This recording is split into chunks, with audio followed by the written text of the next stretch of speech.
If the tangled mess between Thomas, Eva, and Kat proves anything, it's that soap operas still excel at crafting relationships that are equal parts frustrating and fascinating. The problem isn't simply that these characters are messy, it's that they refuse to stop marinating in the mess. At one point, there was a flicker of genuine affection between Thomas and Eva. Yet Eva, to her credit, once made it clear she had no interest in being the side chick. Tomas, of course, chose to keep Kat while keeping Eva tethered to him just enough to feel wanted. Now Eva still gazes at him with the desperation of someone who knows better but won't walk away, while Thomas revels in his ability to have it both ways. It's the oldest soap cliché. Man enjoys cake while simultaneously eating it, and Eva plays right in, unless, of course, she is deliberately keeping the flirtation alive, aware that Kat is dissatisfied in the bedroom and gambling that once Kat cheats, and she will, Tomas will come running straight into Eva's arms. If that's the plan, it's more tragic than strategic. Kat, meanwhile, is a study in insecurity. She knows Tomas keeps Eva dangling on the side, but instead of demanding clarity, she tolerates it. She asked him once not to stay close to Eva. He flatly refused. That should have been the end of it. Instead, she clings to him while simultaneously hiding her own dissatisfaction with his lackluster performance. Her body screams, "Leave!" but she's too far gone to listen. And then there is Tomas himself, who could easily be mistaken for Bill's Eva, with her damaged reputation and outsider status, cannot offer him that, which is why he will never fully choose her. He may dangle affection, but Eva will never be more than a backup plan. The great irony here is that Kat and Eva both deserve better than this duplicitous man. Kat deserves to discover her own sexuality without being trapped in a relationship defined by obligation and denial. Eva deserves a life that doesn't revolve around being Tomas's consolation prize. And Tomas? He deserves to fall flat on his face when his schemes inevitably implode. What's striking is how gender roles flip here. Soap operas have long trafficked in female characters, clawing their way up through marriage or manipulation. Jill Foster, Sally Spectra, the list goes on. But a male social climber of Tomas's type? That's rarer, and still, the entire triangle spirals into predictably soapy absurdity, Eva insisting she won't be the side piece while nearly falling into bed with him, Kat tolerating his disrespect because she fears pushing him away, Thomas coasting along smugly, collecting attention from both. The show dangles possibilities of Kat's sexuality, whether she's demisexual, asexual, or simply disinterested in Tomas, but the point remains, she is not connecting with him. Her spark came with the salsa instructor, not with the man she supposedly loves. So where does this end? Ideally, with Kat and Eva both cutting ties and Tomas left stranded, forced to realize that social climbing only works if someone actually wants to climb with you. Until then, the audience is left watching two intelligent women waste time on a man whose greatest talent is keeping them just close enough to maintain his ego. Messy? Absolutely. But then again, that's exactly what makes it so watchable. Hayly's grand entrance into the Dupri household was less an act of courage and more a masterclass in delusion. Marching into a home where she is decidedly unwelcome was not a gesture of reconciliation, but of arrogance. It speaks volumes, a toxic cocktail of self-entitlement, insecurity, and jealousy, particularly aimed at Danny. One would think betraying the family would inspire humility. Instead, Hayly arrived with unmitigated gall, seemingly offended that she hadn't been invited to console a husband whose daughter had gone missing. The hand-holding between Bill and Danny, clearly a display of parental solidarity, not romance, was treated by Hayly as some scandalous affront. The reality is simple. Betray a family, and you cannot expect to be embraced as one of them. Her indignant use of stepdaughter only amplified the comedy. Entitled doesn't begin to cover it. What makes her performance truly fascinating is the delusion at its core. Hayly appears to believe that by playing the "we just fell in love" card, the Duprees will eventually forgive, forget, and welcome her back into the fold. This fantasy suggests either staggering naivete or a manipulative long game. She oscillates between wide-eyed innocence and provocateur, as witnessed in her incendiary confrontation with Danny at Uptown. The progression is less growth and more demolition derby. Of course, Bill is hardly an innocent bystander. He is, after all, one half of the wrecking ball that obliterated his marriage. But unlike Hayly, Bill doesn't skulk about looking for reactions. He retreats while she advances. He is tolerated, she is crucified. The difference is not in guilt, but in behavior. At her core, Hayly thrives on validation and power, both of which hinge entirely on Bill. Every ounce of authority she wields comes filtered through him. His orders at the country club, his insistence the Duprees attend their wedding, his management of the chaos in Fairmont Crest. Remove Bill, and Hayly is socially weightless. It explains her constant insecurity, her obsession with Danny, and her fear that Bill might return to his ex, or discover the truth about her pregnancy. Without him, her carefully constructed identity collapses. This is why Hayly clings, why she lashes out, why every interaction drips with desperation disguised as confidence. Her sense of entitlement is not unique. It is a common affliction among those who have breached the supposed sanctity of marriage. Once that boundary is crossed, all others appear negotiable, if not non-existent. The true question is not whether Hayly will implode, but when. And when the collapse comes, one suspects it will not be quiet. If the Duprees have one defining flaw, it's that they don't have any. The writers have crafted a family tree so harmonious, it borders on suffocating. Sisters adore each other. Cousins are bonded in eternal solidarity. Parents and grandparents are unwavering pillars of support. The only tension arises not from within, but from outsiders who, bafflingly, seem obsessed with this picture-perfect clan. Hayly forces her way into the family orbit despite no blood connection. Leslie despises them with a fervor, yet until the Barbara plotline, had little reason beyond disliking Ted and Bill, two soon-to-be non-Duprees. It's no wonder fans whisper about the need for a rival family. Without real rivalry within the Duprees themselves, the conflicts feel hollow. Consider the missed opportunities. Danny and Nicole grew up as opposites, yet exhibit no history of sibling rivalry. Naomi and Chelsea? Polar opposites in personality, but apparently raised in a flawless suburban portrait. Even Martin, whose adult life is riddled with baggage, has no hint of a troubled childhood, just a conveniently unexplored distance from Ted and an unexamined closeness to Vernon. No character ever questions these dynamics, not even Ted, who struggles in parallel with his own son to salvage a crumbling marriage. The family tree practically begs for complexity. Why aren't Martin and Andre, close in age and blood cousins in a family dominated by women, shown navigating that tension? Why isn't Martin's control over Smitty rooted in his own upbringing under Ted or Vernon's rigid expectations? Why isn't Nicole's icy demeanor the byproduct of Anita's harsh punishments? Why isn't Danny's recklessness a rebellion against Vernon's strictness, or a desperate attempt to live beyond it? The show resists weaving these flaws into its fabric, opting instead for a flawless family front. But perfection makes for dreadful drama. Soap operas thrive on dysfunction, classism passed down like heirlooms, jealousy simmering beneath sisterly smiles, resentment festering between siblings. Imagine Naomi privately dismissing Chelsea as vapid, while Chelsea seethes at Naomi being praised for brains while she was reduced to beauty. These conflicts wouldn't undermine the Duprees as a black family. They would make them more compelling, more real. Yes, it's refreshing to see a black family portrayed as united and loving, but loving does not mean conflict-free. A family can embrace Martin and Chelsea's queerness while sneering at their career choices. They can beam with pride in public while quietly undermining one another in private.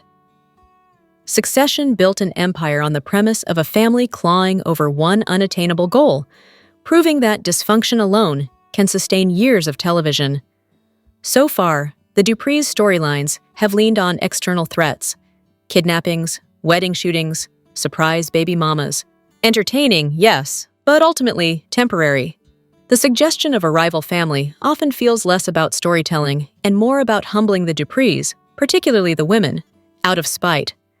What's far more interesting is giving the Duprees something organic to fight about: political ambition, career rivalries, personal betrayals. Empire struck the balance beautifully in its prime. Family conflict as the lifeblood, but always set aside when outsiders circled. The Duprees could follow suit. A political dynasty arc, Martin reaching for the presidency with his family's competing interests pulling him in every direction, would have provided endless avenues for tension. Unfortunately, with two daughters uninterested in politics and too few sons to pick up the mantle, the opportunity goes untapped. Defenders argue that the show is still young, just 6 months and 120 episodes in, and needs time to build. True, soaps are marathons, not sprints, yet veteran writers should know better than to lean this heavily on perfection. Viewers aren't asking for cheap, rushed drama. They're asking for storytelling that acknowledges cracks beneath the glossy veneer. Hints of conflict do appear. Naomi versus Martin over the children, Kat versus Naomi over Jacob, Nicole's fleeting tension with her parents about Martin's secret, but they evaporate before they can burn. Even Danny and Nicole's dust-up over Andre was patched within an episode. The writers tease dysfunction, then retreat into the safety of family unity. But soaps are not built on safety. They are built on betrayal, resentment, lust, jealousy, and the messiness of human relationships. Until the Duprees embrace their flaws, they will remain polished to the point of dullness, a family too perfect to care about. Viewers in the United States and Canada can brace themselves for a national tragedy. No new episodes this week. The drought ends next Monday, but until then, the fandom must find other ways to fill the gaping void. In Canada, Beyond the Gates attempts a rescue mission, making its CTV drama channel debut at 2 p.m. EST, with new episodes promised on September 8th. For those insatiable enough to binge, more than 100 back episodes that originally aired on CHCH are now sitting on Crave, just waiting to be devoured until the real programming returns. Even Pluto TV has thrown fans a lifeline by extending its loop of episodes from the first 100 to a proud 118, because nothing says generosity like recycling old melodrama. In the meantime, desperate viewers are patching the hole with other soaps. General Hospital, ironically, decided to deliver a strong episode today, a small mercy for the restless masses. But make no mistake, the cliffhanger left hanging last week was deliberately cruel. Nothing satisfies writers more than watching their audience suffer 7 long days without resolution. Of course, not everyone views the hiatus as a catastrophe. Some lagging fans now have the chance to catch up. One viewer is relieved to finally see the scene where Leslie exposes Anita's lineage. High camp and wickedness rolled into one. Another celebrates the repeat of the anniversary party debacle, a chance to bask once again in Leslie's theatrical villainy. Indeed, Leslie remains the reigning queen of maleficence, a character so gloriously unhinged she makes the week's absence almost bearable. Still, others mourn for what's truly been lost. The original Ted. While his successor dutifully reads lines, Ted the First at least brought involuntary entertainment, twitching and fidgeting through dialogue like a live case study in adult ADHD. Now that was unintentional brilliance. So yes, the break is officially upon us. For some, it's torture. For others, it's an overdue reprieve. Either way, the show has once again proven its greatest talent, forcing its audience to talk about it even when it's not on air. After years of melodrama, intrigue, and mansion-to-mansion bickering, one mystery remains unsolved. Where exactly does this soap opera take place? For a show so preoccupied with class, power, and reputation, its setting is maddeningly vague, a leafy Maryland suburb, as if viewers are expected to nod politely and not ask questions. The supposed inspiration is Prince George's County, Maryland, long synonymous with affluent black suburbia. The parallels are obvious: gated communities, sprawling mansions, and the country club at Woodmore, which seems to have been copy-pasted into the fictional Fairmont crest. Yet the show refuses to plant a definitive flag. The best we get is an occasional throwaway line referencing PG County, immediately undermined by later dialogue implying it's actually near PG County. In other words, an invented nowhere, disguised as a somewhere.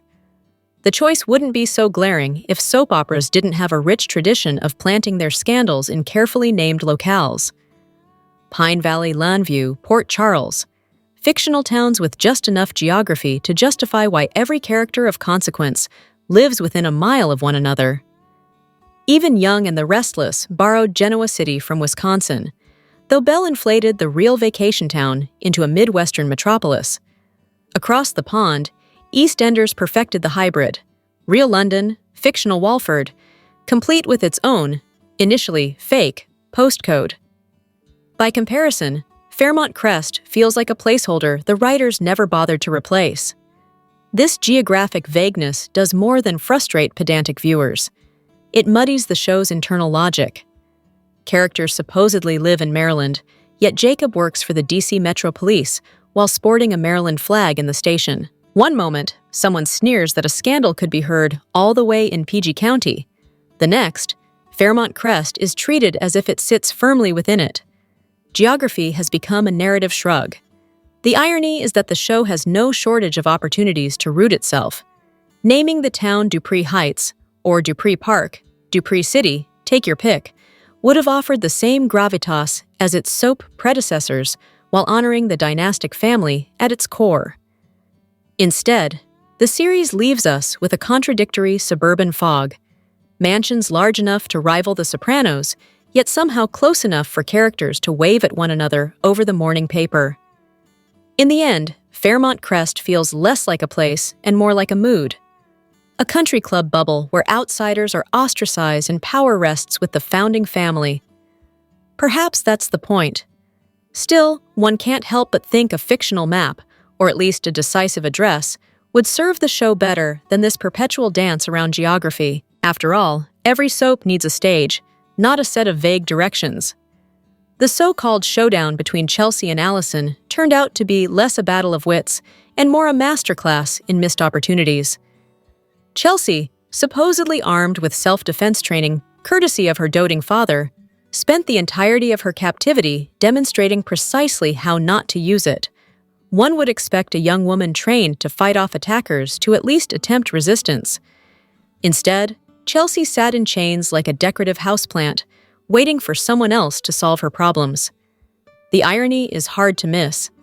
Allison, slighter in build, and hardly an intimidating physical threat, held the upper hand not through brute strength, but through Chelsea's sheer passivity. At one point, Chelsea even had the perfect chance. The chains themselves could have been weaponized, a chokehold or surprise attack easily within reach. Yet nothing. It seems Chelsea's survival instinct is about as sharp as a butter knife. Adding insult to inertia, Allison herself handed Chelsea an opening when she unlocked one of the handcuffs to slip a ring onto her finger. The key sat right there on the bed, a lifeline practically gift-wrapped. Did Chelsea pocket it? Conceal it? Even glance at it with intent? Of course not. The key might as well have been a decorative paperweight for all the use Chelsea made of it. The most galling part of the entire kidnapping plot is not that Allison is cunning. It's that Chelsea simply refuses to want her freedom badly enough. Her self-defense classes, her physical advantage, her proximity to a literal key, all discarded in favor of helpless passivity. If Allison is ever caught, she ought to mock Chelsea with the full list of escape routes ignored. I didn't even lock the handcuffs. If you'd wanted to leave, you could have just walked out. Chelsea's failure isn't one of strength or circumstance. It's one of willpower.